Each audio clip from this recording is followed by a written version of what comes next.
로마인 백부장 고넬료는 기도하다가 환상 중에 천사를 만났습니다.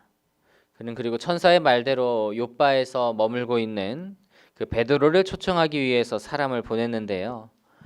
그들이 이제 욥바에 거의 다다랐을 무렵에 베드로는 마침 그 기도하는 시간이 되어서 지붕에서 기도를 하기 시작을 했습니다. 우리 9절 말씀 같이 한번 보실까요?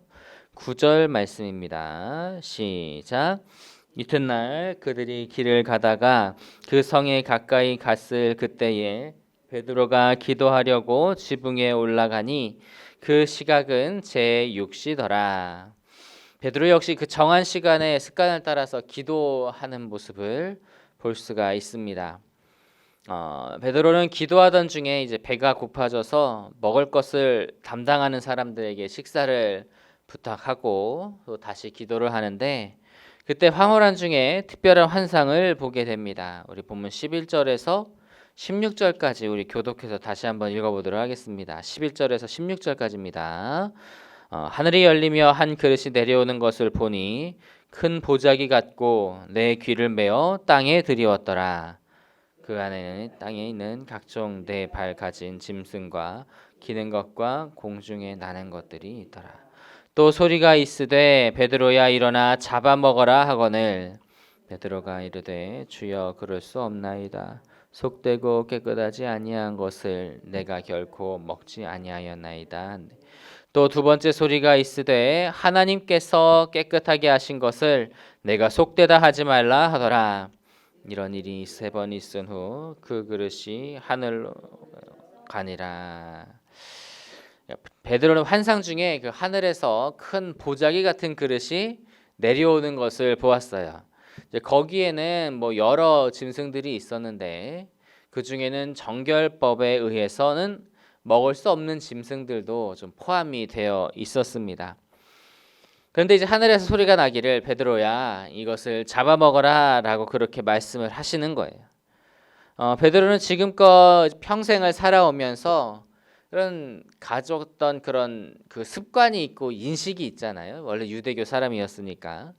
그래서 그 속된 짐승은 먹을 수 없다고 그렇게 대답을 합니다. 그런데 다시금 하늘에서 무슨 말씀이 있냐면 하나님께서 거룩하다 하신 것을 깨끗하게 하신 것을 내가 속되다 하지 말라라고 하는 음성이 들렸어요.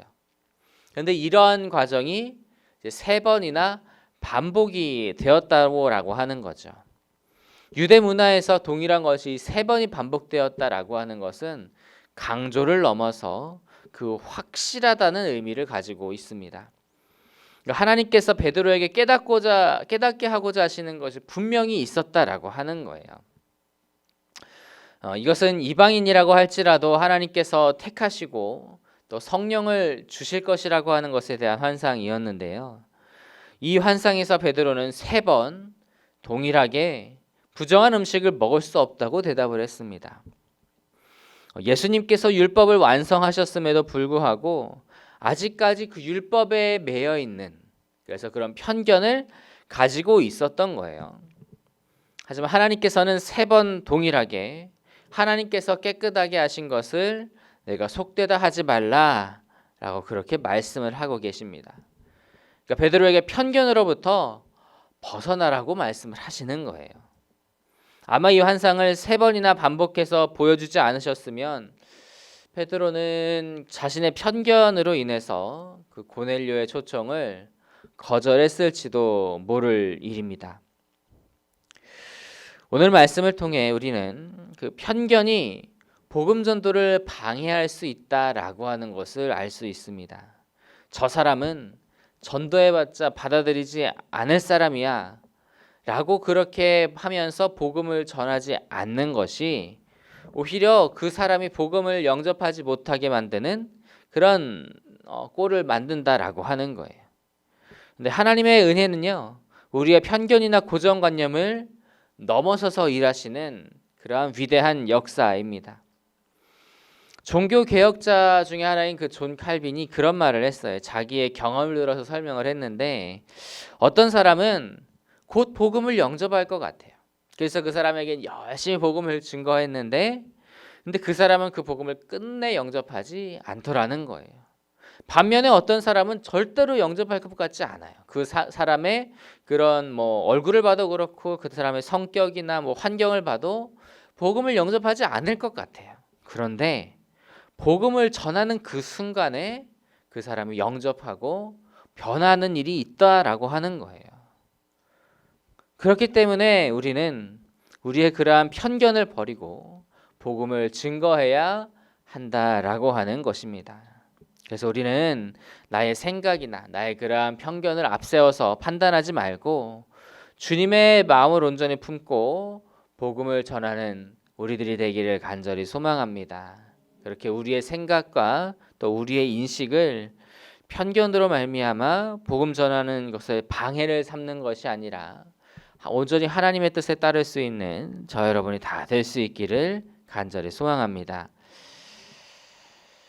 이 베드로가 3번이나 반복된 그런 환상을 두고 아무래도 고민이 많이 됐어요. 이게 도대체 무슨 의미인가? 그래서 깊이 생각하고 있는 중에 그때 마침 고넬료의 사람들이 시몬의 집에 이르렀습니다. 그리고 베드로가 있는지를 이제 묻고 있는데 그때 베드로에게 성령님께서 말씀을 하시는 거예요. 우리 19절에서 20절 같이 한번 보실까요? 19절과 20절입니다. 시작.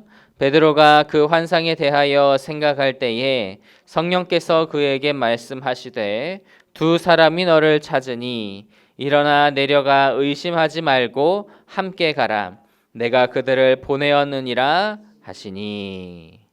갑자기 그 로마 사람들이 찾아와서는 베드로를 찾는다고 할 때에 이 그 시몬의 집에서 그 문을 열어줬던 그 사람은 베드로가 없다고 하고 들여보내주지 않을 작정이었을 겁니다. 왜냐하면은 뭐 자칫하다가 잡혀가기도 하면 어떻게 해야 돼요, 그렇죠? 그래서 이제 들여보내주려고 하지 않았을 것이고 또 알려주려고도 하지 않았을 거고 베드로 또한 그들의 눈을 피해서 밖에 나가지도 않았을 거예요. 그런데 베드로는 성령님께서 그를 찾아와서 그들을 따라가라고 그렇게 말씀하신 대로 그들 앞으로 나아가서 자기 자신을 드러냅니다. 그리고 자초지종을 들은 뒤에 그들을 하루 유숙하게 하고 그 다음 날 일찍 같이 고넬료의 집으로 출발을 하게 돼요. 베드로는 성령님의 그 인도하심에 순종했기 때문에 그래서 이방인들에게도 성령을 부으시는 하나님의 그 역사에 쓰임을 받게 된 것을 우리는 알 수 있는 것입니다.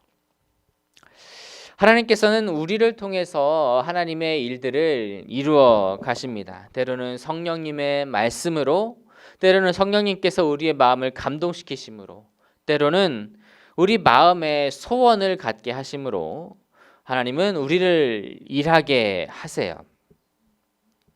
우리는 그래서 우리의 편견이나 고정관념을 버리고 하나님의 뜻에 순종할 때에 귀하게 이제 쓰임을 받게 됩니다.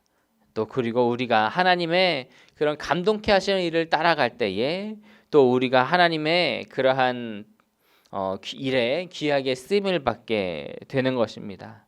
그래서 성령님의 그런 음성과 감동케 하심에 민감한 우리가 될 수 있어야 하겠습니다. 그래서 하나님의 복된 일에 우리가 정말 진정으로 우리를 들여서 귀하게 사용되어지는 그러한 복된 인생이 다 되실 수 있기를, 저와 여러분이 다 그렇게 되기를 주님의 이름으로 간절히 축복합니다. 오늘도 그러한 복된 삶을 살아갈 수 있기를 간절히 소망합니다.